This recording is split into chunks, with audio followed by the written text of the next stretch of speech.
This is The Memory Palace. I'm Nate DiMeo.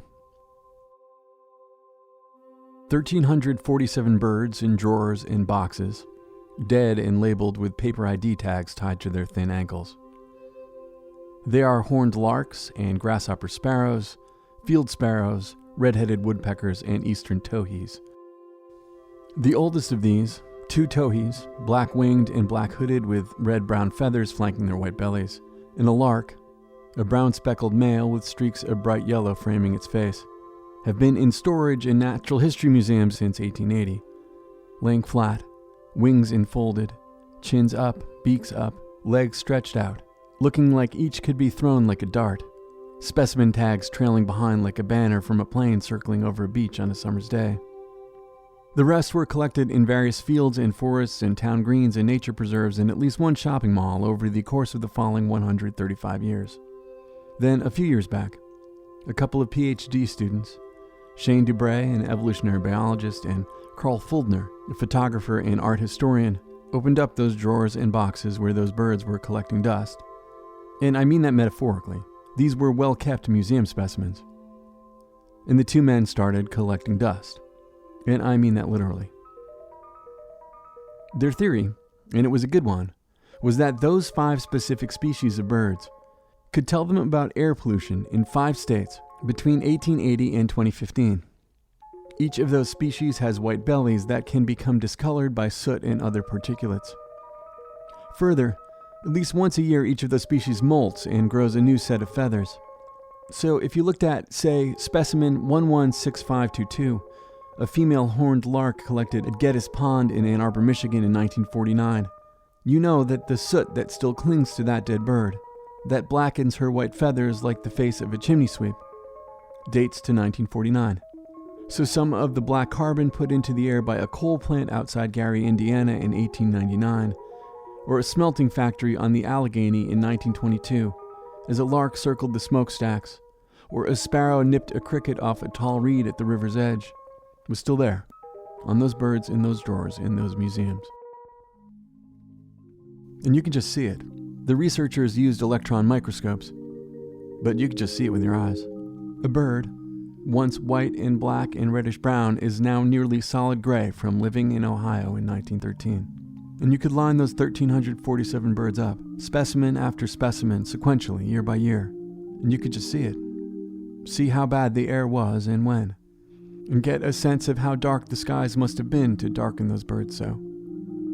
The radiant yellow of a male lark, enhanced over how many millennia to attract a mate, now hidden by black carbon particles produced during one particular year by the incomplete combustion of the coal that fueled the American industrial economy during its dramatic rise in a relative handful of short decades. But you could also see the birds lighten, see their colors shift, could chart fluctuations and gradations of gray. The researchers were able to match those changes with points on a timeline of human activity and show how cities that passed ordinances governing coal-fired power plants and factories, rules about where they could be, how they could operate, could show how the choices of people with respect to the air over their cities meant those cities had better air and prettier birds. And they documented how the yellow of the lark, the rich red of the woodpecker, began to return during the Great Depression when industrial production plummeted, and how those colors retreated again during the ramp up to World War II and the post-war boom, but also how the colors of those birds steadily brightened, beginning with the Air Pollution Control Act of 1955, then the passage of the Clean Air Act in 1963, and its extension in 1970. The study yielded an important data set for climatologists out there charting atmospheric carbon and wrestling with its impact. And it gave historians points of reference from which to extrapolate and imagine and chase that most elusive thing, what it was like to be someone else in some other time, what it was like to live beneath darker skies, and to wonder at what the woman at her window in her family's rented room in Joliet, Illinois in 1906 thought of the smoke from the factory on the hill, where her husband and father and uncles poured molten steel, and how the haze changed the slant of the light and colored the sunset, and know what she thought about or could even guess at what it was doing to her lungs. or her daughter's ability to grow or concentrate. Never mind what she thought of the color of the birds. Her daughter would grow up to see lighter skies, with brighter larks and sparrows. Her granddaughter, lighter and brighter still. And her great-granddaughter could go to the Field Museum in Chicago, find specimen 52780, an eastern towhee collected in Joliet in 1906, one of those 1,347 birds, and just see how different the air was in her great-grandmother's time. But what of her daughters? Of ours? There is a grasshopper sparrow tagged 498413 in December of 2015. Its feathers can't tell you that the Paris Climate Accords agreed to carbon emission targets that same month. And a red-headed woodpecker couldn't help pinpoint the year the United States left that treaty. No bird's belly in Pennsylvania is darkened by the haze that darkens the skies over Beijing or Jakarta. No eastern towhee will tell future scientists which year atmospheric carbon dioxide passed 400 parts per million. No horned lark whose yellow throat could tell them when carbon emissions pushed the global temperature rise past 2 degrees. Or 3. At which point there may well no longer be field sparrows in Illinois to collect and to catalog, to tell us how well humans have done with respect to the air.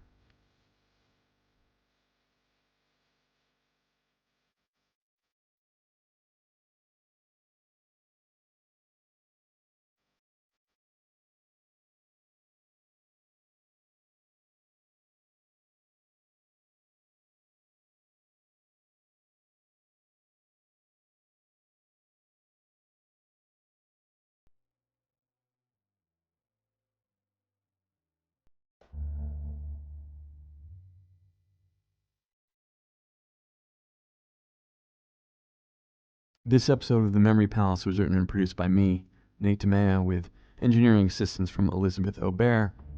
Get research assistance from Eliza McGraw. This story is a proud member of PRX's Radiotopia, a collective of independent podcasts in a time of corporatizing podcasts.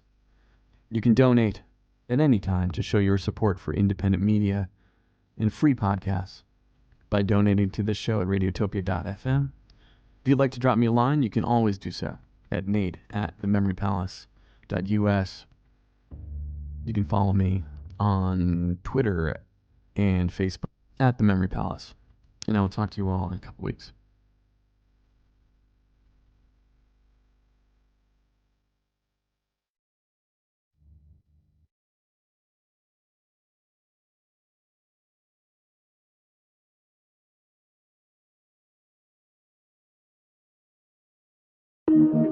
Radiotopia from PRX.